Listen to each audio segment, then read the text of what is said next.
Man, Eric, thanks for being on the show, man. You have quite a long list of a resume, and it's beautiful, unbelievable. The words don't actually come to me.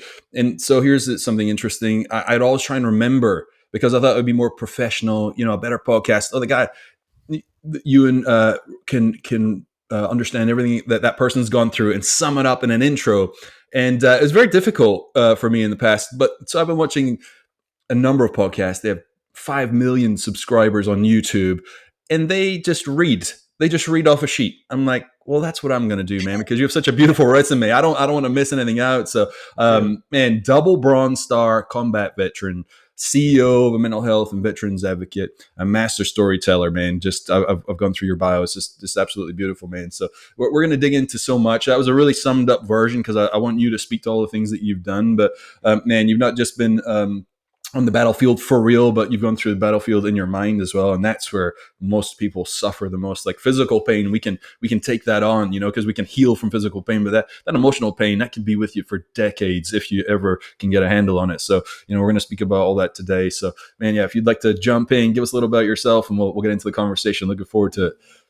Awesome. Well, my name is Eric Rush, and I live in Frisco, Texas. And yeah, I say it like this, like like I don't just speak from experience; I speak from expertise. Like I think I think I'm a subject matter expert on the human experience, having served my country, having fallen from the graces of doing that, to being incarcerated through substance use, through divorce, through losing loved ones, and those experiences of tragedy and heartache and loss helped me evolve as a man, and has put me in this place where now it's like, hey, well, let's flip this script around. Let's not talk about the tragedy so much as talk about the triumph in your life. So for me, it's been a beautiful blessing, and it's only just been happening these last few years, these 3 to 5 years. It's like maybe 3 years. Like let's turn the ship around. I think you've built it. I think I've built enough mental fortitude, spiritual strength, and tenacity to be like, own your story, and so for me, it's been really great, and living in Frisco, Texas, when they say everything's bigger in Texas and greater in Texas, and I'm very blessed to have a community that's You know why they say that? Because it's true. Amen. It's true. Yeah.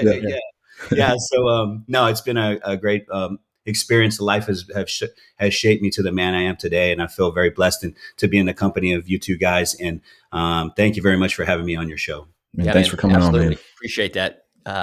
So one of the things that I was reading your bio, and I was kind of doing a little bit of research on it, and you've got your own podcast, and we can tap into that as well. But one of the words that kept sticking out to me when I was doing some research on you was authenticity.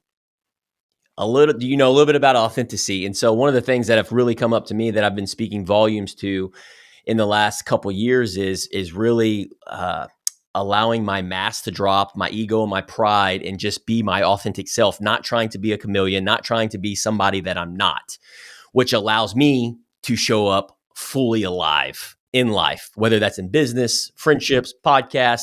It's just what you see is what you get.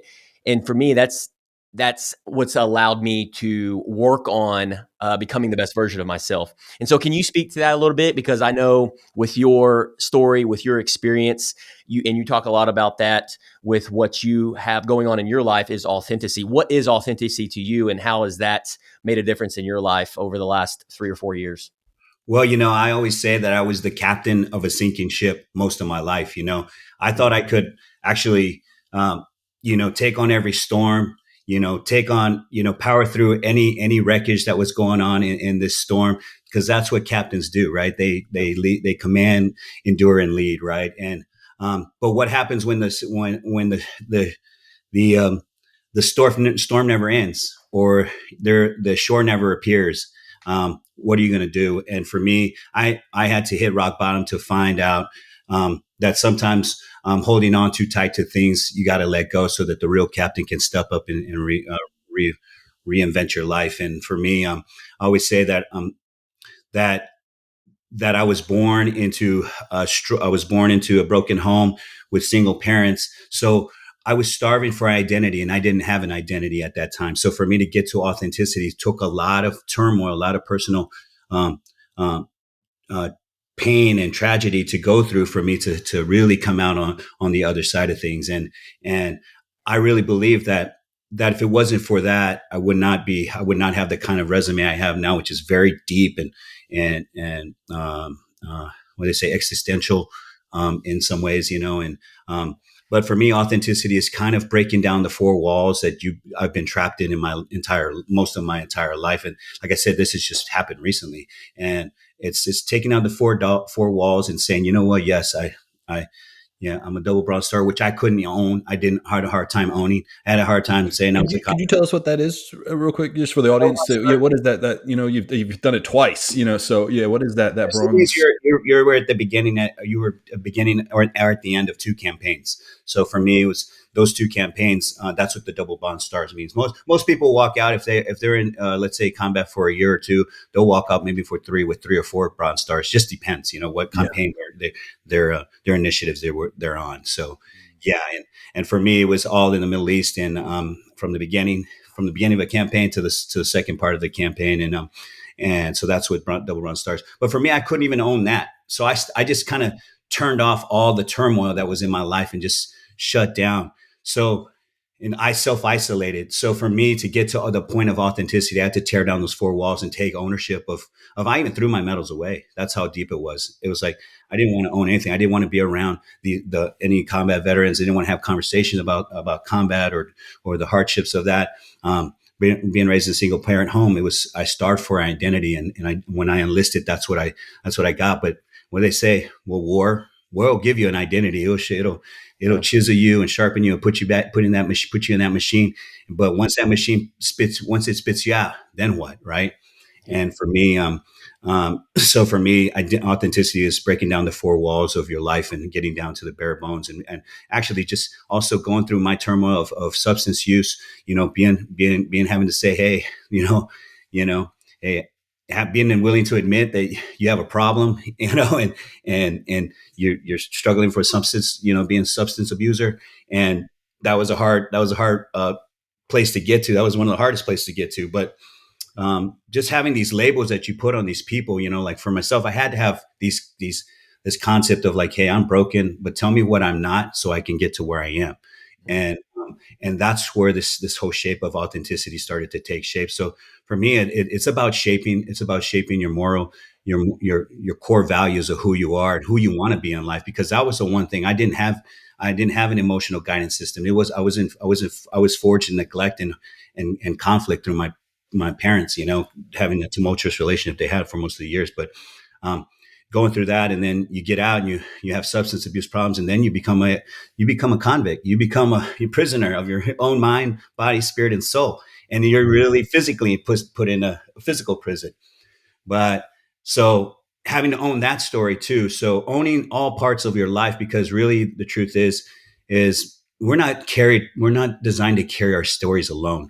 You know, we learn by communicating with each other. As you guys know, you're here to share space with me, to share your space with me, and give me an opportunity to share that story.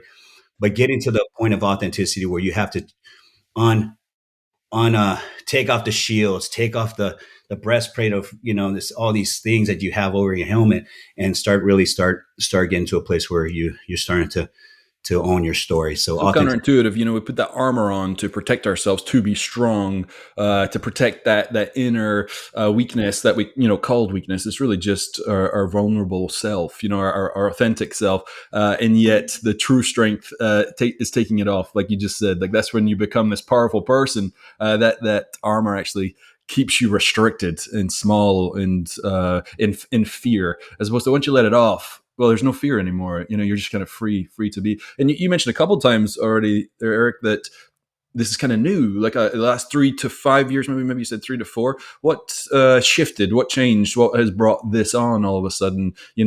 Was it just like a sudden realization, or has it just been brewing and then you just wanted to own it, or was it a catalyst, or what did that? It's crazy because I always thought that when I started podcasting, I went to school, and that was the thing is well, before that, like I had gotten throughout this whole thing, I had been treated for the root cause of, I wasn't treated for the root cause. I was treated for the symptom of things that I was going on. So all of it was substance related counseling. Right. And, on a fluke visit 2013, I went in, and then they finally, I went in, surprise, psychologist came out instead of a nurse, said, we need to sit down and talk with you. Have you ever been diagnosed with combat PTSD? And it was just like the floodgates opened up. Right. Uh, and all this well of turmoil and all my interpersonal problems that I was having from coming back from deployment. Because, like I said, once that machine spits you back out, you have no, you don't come back, the man who left, and you don't have a name, you don't, you're unrecognizable to yourself and to others. So for me, it was like having to go down that road. But to answer your question, it's, um, to get to that place of, what was your question again? Sorry, I Well, missed yeah, it. it was. When did it last 3 to 4 years? You said you kind of had this awakening. Yeah. So yeah, so after I got diagnosed, I started going back to school, and I said, man, I got to get myself in front of people that really know how to get to that next level, and and because you can only do so much introspection, and that's the philosophy that a lot of counselors use, is introspection. And I ran into a philosophy called outrospection. And once I ran into that philosophy, I started realizing that I need to get outside of myself and get myself in front of other people. So I finished a film degree, digital video production degree, virtual communications masters, interdisciplinary studies masters, and then I started really podcasting. And really, it was when I started podcasting that I realized that I wasn't offering a lifeline to others. I had that wrong for sure. It flipped on its face. People weren't just sharing their stories. I would sit there and I would have conversations with people. It wasn't about the talking.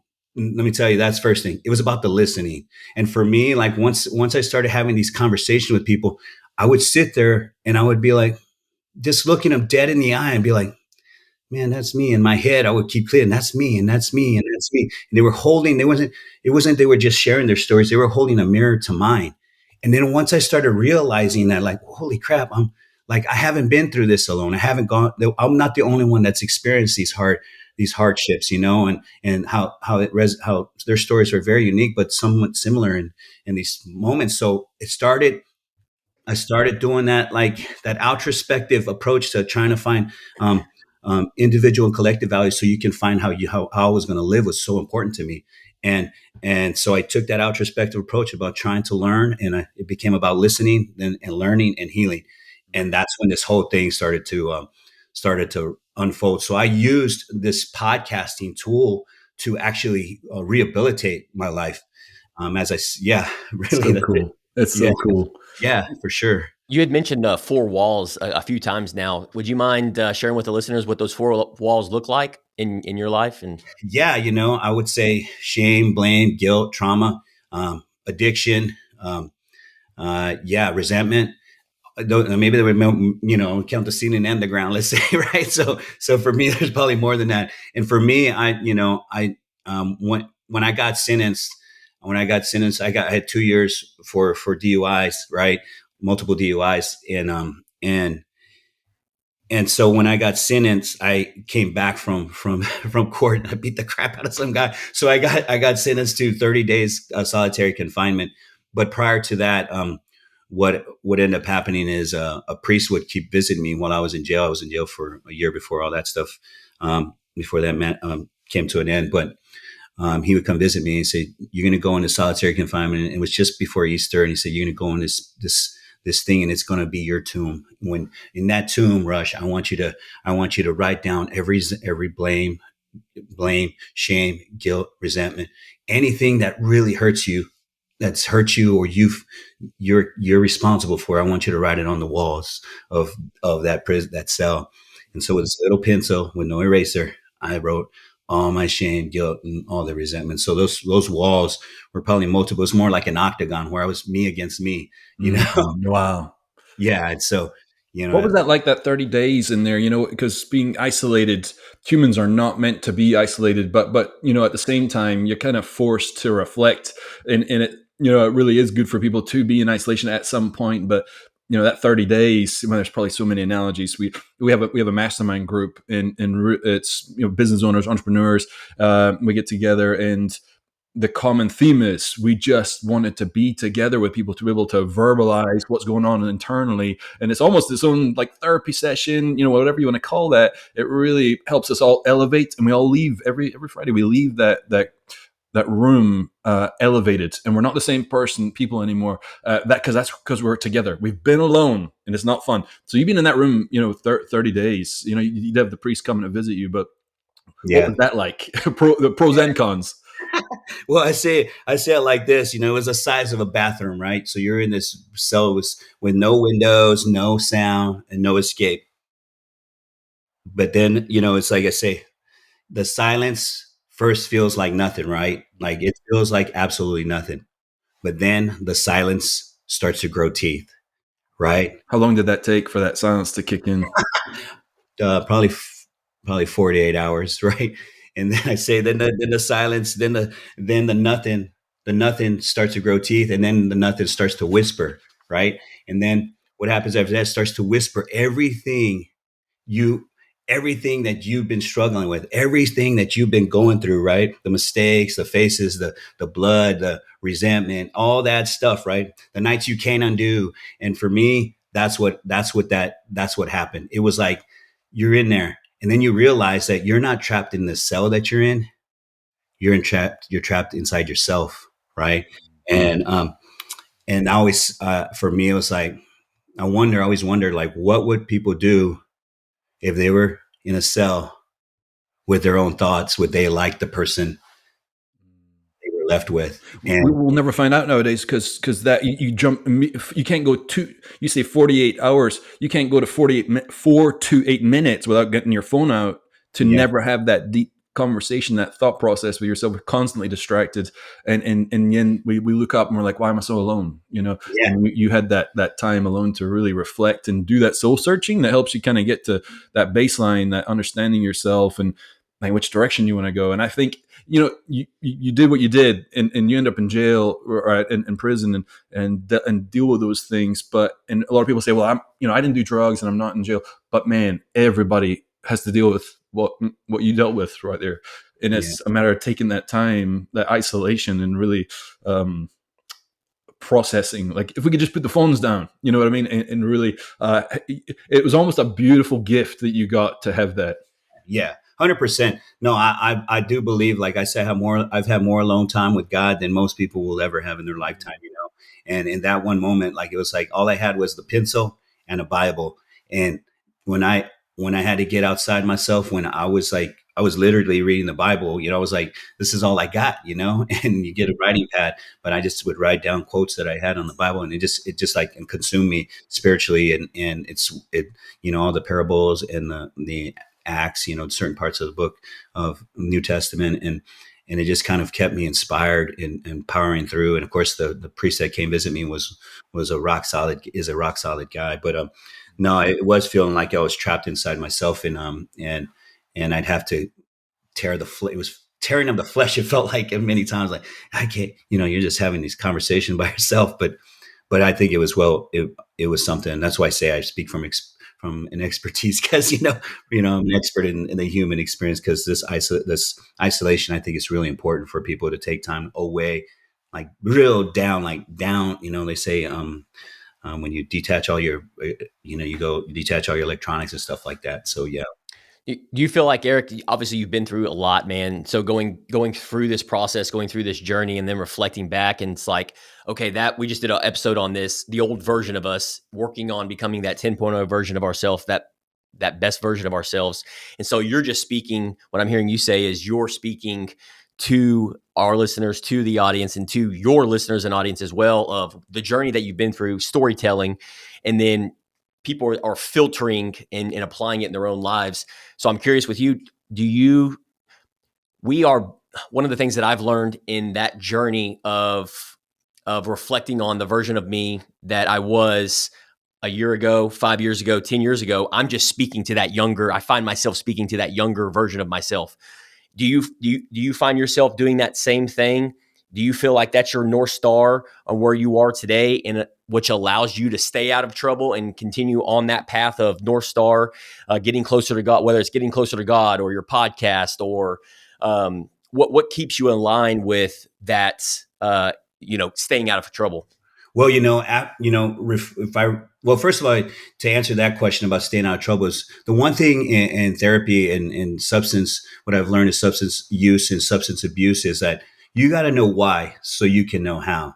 And for me, I never knew why. I came back from deployment in my life, like in 2 years, I thought I destroyed everything in my life. 2 years, I picked up three DUIs and I was incarcerated just like that because I could not transition very well. I did not. I was broken while I was out there, and I was broken, and I came out even more fractured. But to answer your question, I think that when you grow up in the environment I did, being raised in a broken home, like you got to grow up real fast, right? Like you got to be like, hey, it was survival training. It was like there was no time to complain when there wasn't the rent was due, the refrigerator was empty, and the only emotional language you spoke was like you didn't have an emotional language you spoke. There was no affection or bedtime stories.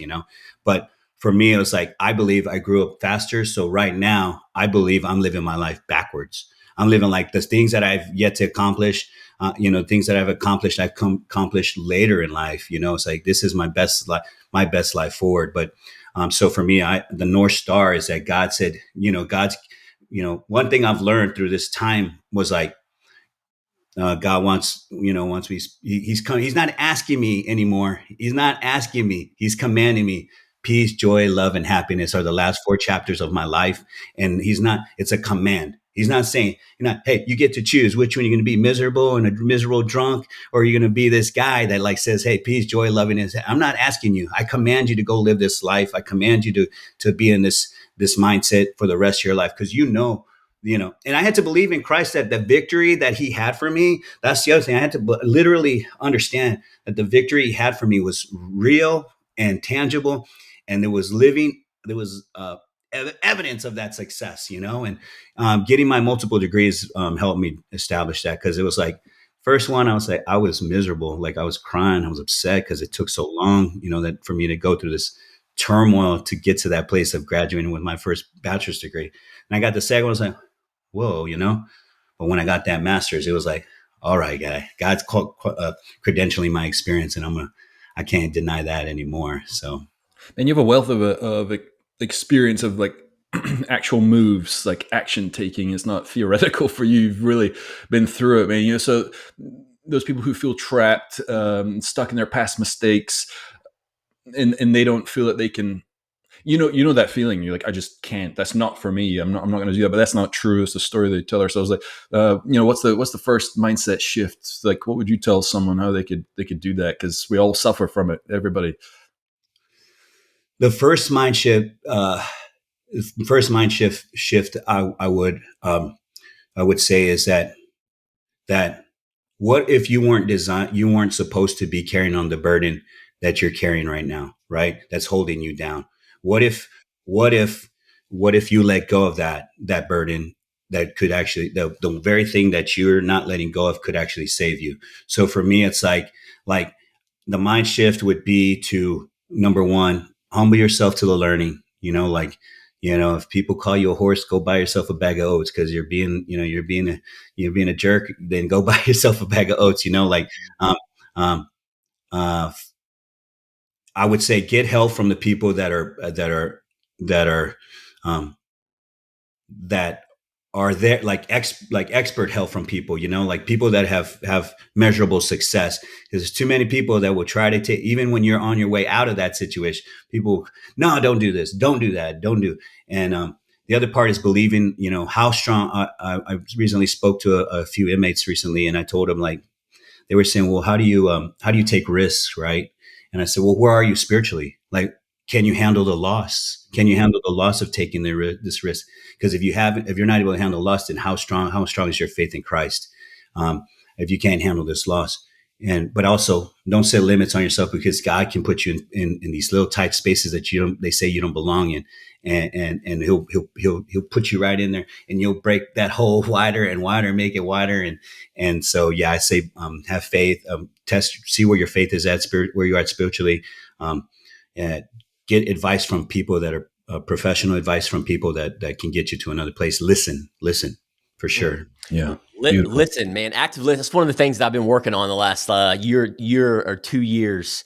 Eric is active listening, and so, man, I've learned that Ewan does such a good job at active listening, and so one of the things that I've learned with me and him, because iron sharpens iron, and we'll get in this like vibe, this on the podcast or in person, and people around us are like, what's going on with these two, right? They're this in the secrecy. And so I find myself, I'm like, okay, Sean, do less talking, more active listening. And you and me could probably say the same. So I couldn't agree with you more. Active listening. It's so powerful and it's underrated. It's such a skill set too, because if you're a leader, like we all are on this podcast, whether you have a team or your spouse or your kids, I feel like that is the key ingredient, is active listening. And so why, man, I'm curious on like, why does it take us so long as human beings, teens, 20s, 30s, 40s, 50s, 60s, to Yeah. actually understand this? Like, I know I need to be a better active listener, because that to me is going to be the fastest way to get to where you want to go, whether it's a coach, a mentor, or even active listening on a podcast. And so being intentional about what you're actually actively listening by asking the questions. So somebody listening to this that's wanting to level up their active listening skills, what has worked for you? Because you've mentioned it a few times now on active listening. What has helped you to be a better active listener in these last few years?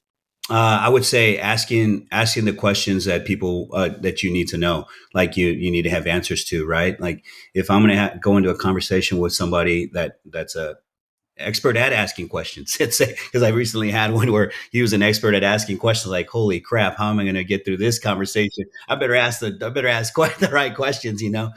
And he was like, "Man, you asked some really tough questions." I was like, "All right, then I've accomplished my mission," you know. But I'm asking the questions that kind of will peel.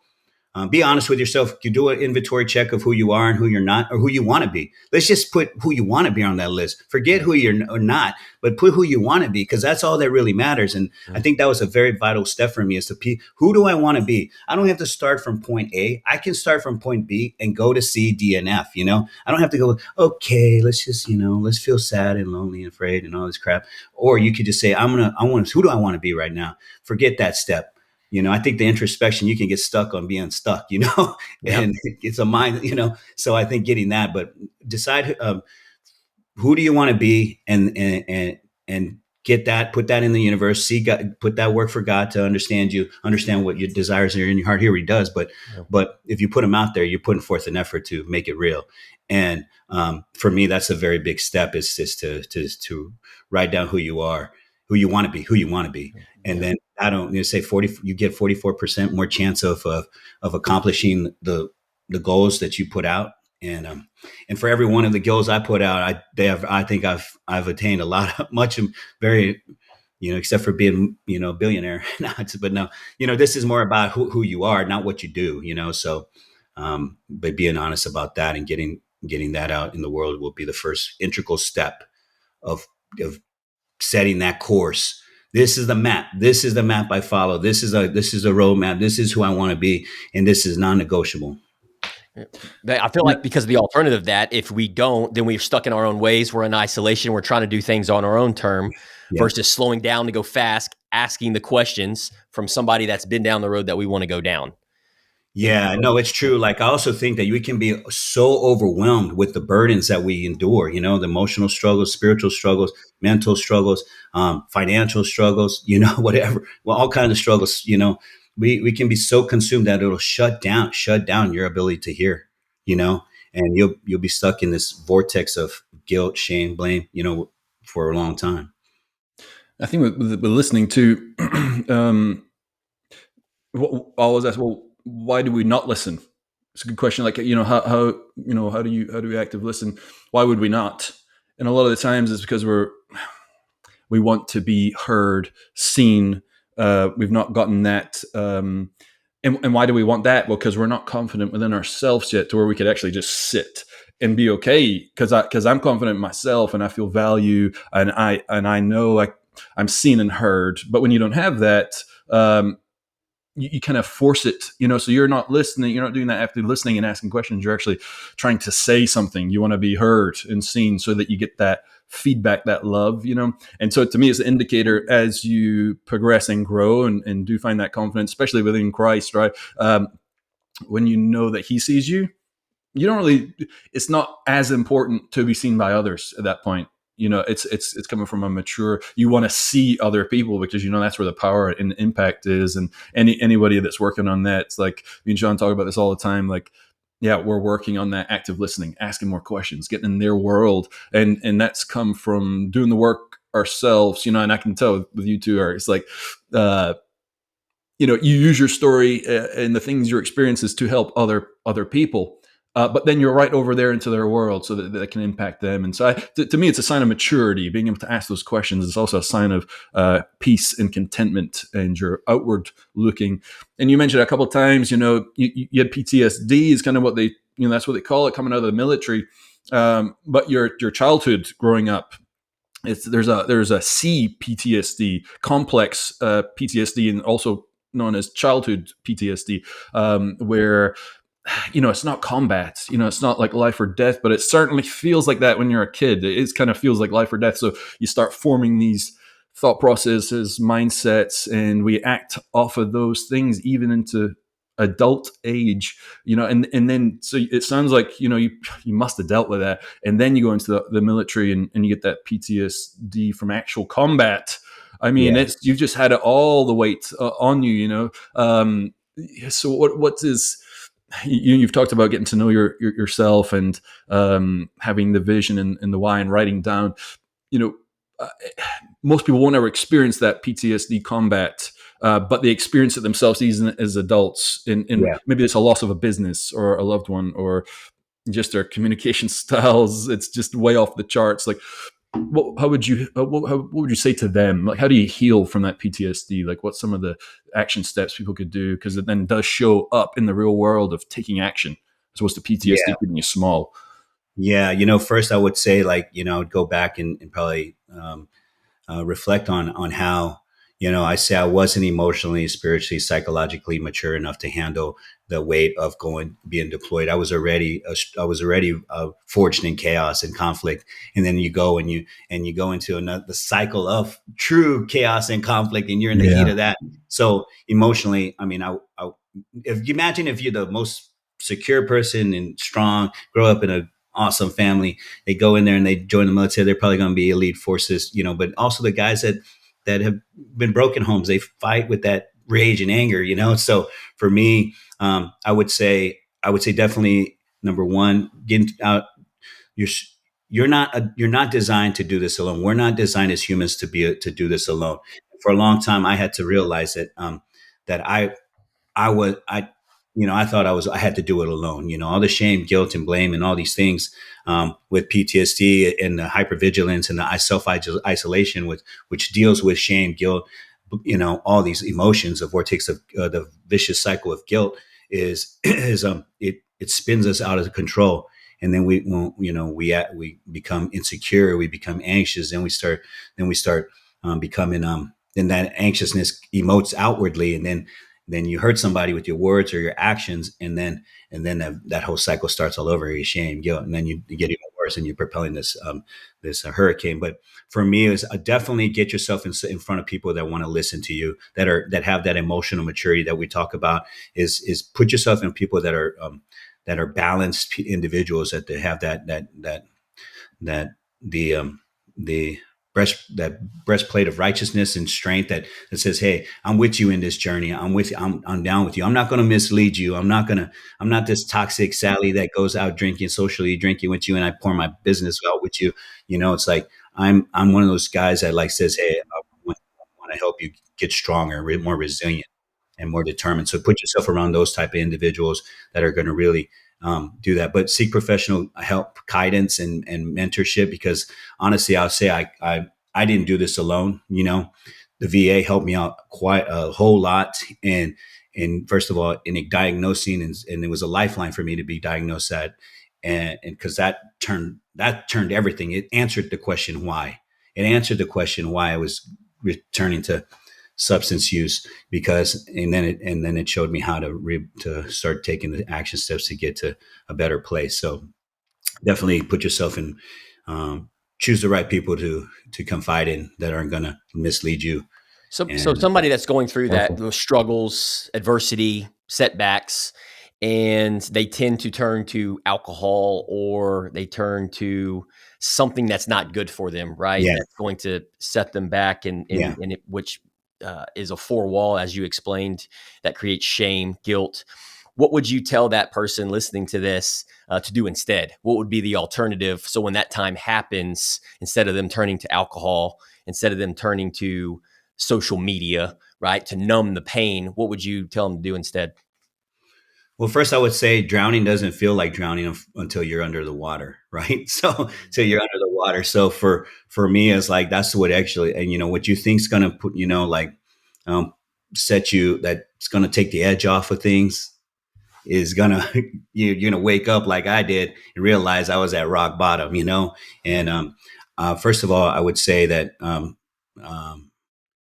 our bodies are not ours. That they're not they're not ours. They belong to Christ. But my belief is they belong to Christ, and that we're here as a vessel, and that we should be nurturing our body in a way, mind, body, spirit, and soul, in a way that's going to help elevate the cause that we're here for. Right? It's going to keep us focused on that. So for me, that would be the first thing I'd point out, is to say, hey, our bodies are not ours to destroy, abuse, and treat poorly our mind, body. And I say bodies and mind, body, and spirit, right?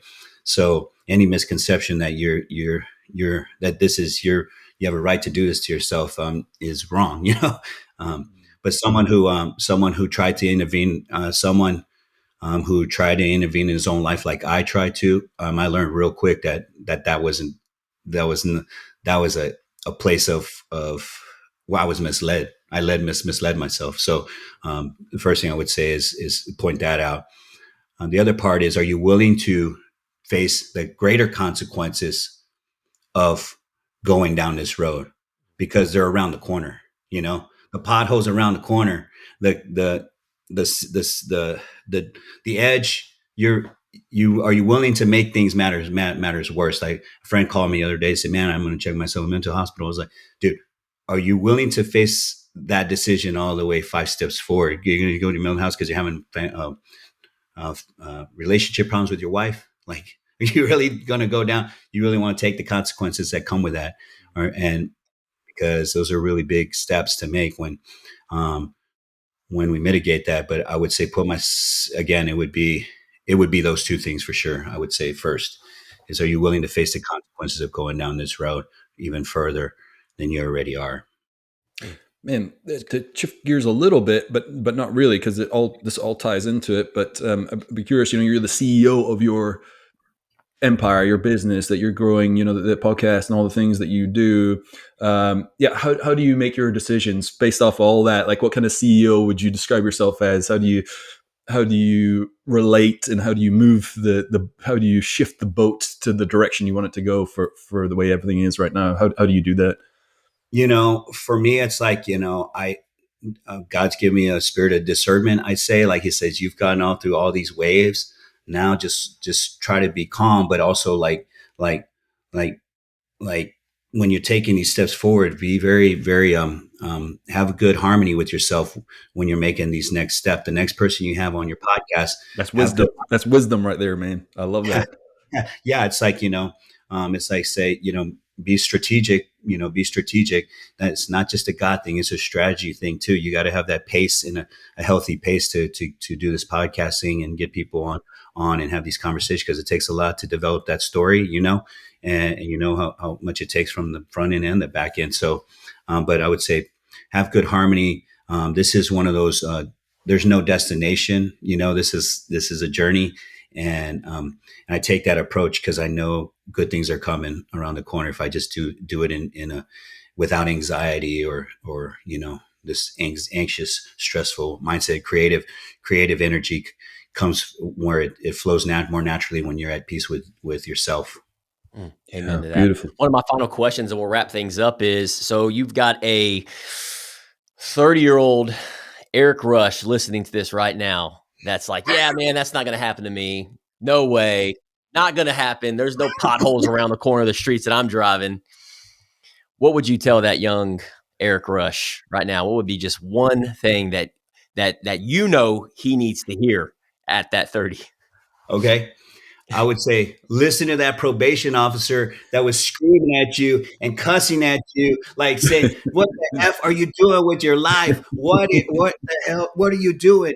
I'm trying to stop you." You know, that person that was just like in my face at the courthouse, screaming at me, who was trying to talk me off of that ledge, telling me how handsome and how sharp dressed I was, and I would say, I would have said, just shut up and listen. Like, don't don't smart off back, Yeah. and Yeah. that's the one thing I would tell that 30-year-old. I'd be like, she was trying to save your life. I'd tell him that. I'd tell her Eric, that because what do you think he would have listened to? Because he didn't listen to that guy yelling at him. What would have actually where he's that Eric's about to curse somebody out or say it back, but then he's like, boom, no, he didn't come at me. He said this, and I'm not going to curse right now. I'm going to ask a question. Like, what would have been? Do you think you needed? Mm. that's a very good question. I would say I would definitely I would I would say that I would say, well, can you help me turn my life around? Can you help me get me down? Can you help me get my, ask her if she can actually help you, Yeah. um, Wow. instead of just being your probation officer, because she seems passionate about how you're ruining your life. And Mm. but I would say, ask her if she can help you turn your life around. Mm. Oh, wow, that's Powerful. amazing. Powerful. Yeah. Yeah, yeah, And what I'm hearing you say there is you're dropping the ego, you're dropping the pride, you're dropping the mask, and you say, "Hey, I just need some help.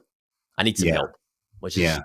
can be very Yep. You tough had to that do. armor on, the armor that you think protects you, and totally wrecking. If you take that armor off and just ask for some help, which seems like weakness, is true strength, and that's where that's the uncomfortable growth begins. And you don't need to protect yourself from that, and yet we do. But that was why that's some wisdom right there. Is a great answer. Like, yeah, could you help me? So simple and yet so hard and complex. Yeah, yeah. It was that's how hard it was. Yeah, it's like, but it's been you look back. I think about that probation officer often and regularly. Honestly, I do. I'm like, I wish I would have listened to you. I wish I would have asked you to help me. You need to have her on your show. I gotta Oh, find that her would be first. good. Yeah, Yeah. that would be really good. I have Yeah. to Oh find yeah, her first. that'd be Yeah, no, powerful.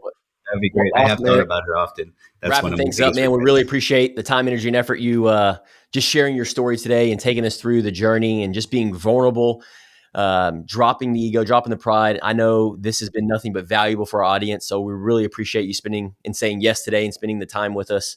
We're grateful for you, man. So thank you for continuing to Hey, I show want up. to thank y'all too. You guys are doing, I said for me it was listening. Now it's about speaking. It's about sharing, having a platform to share my story. This Yes, is this, like I said, this is the coming out party, the true, like, people say, how can you give people a platform, but you're not out there telling how God has changed your life. So, thank you very much for putting forth the effort and energy and time to do this. I know how important this is to you guys to have a successful podcast. And I'm going to do everything I can to help you achieve that as well. Man, absolutely, man. thank We you, man. appreciate you sharing that. Yeah, thanks Thank so you very much, much. Eric. You're the man.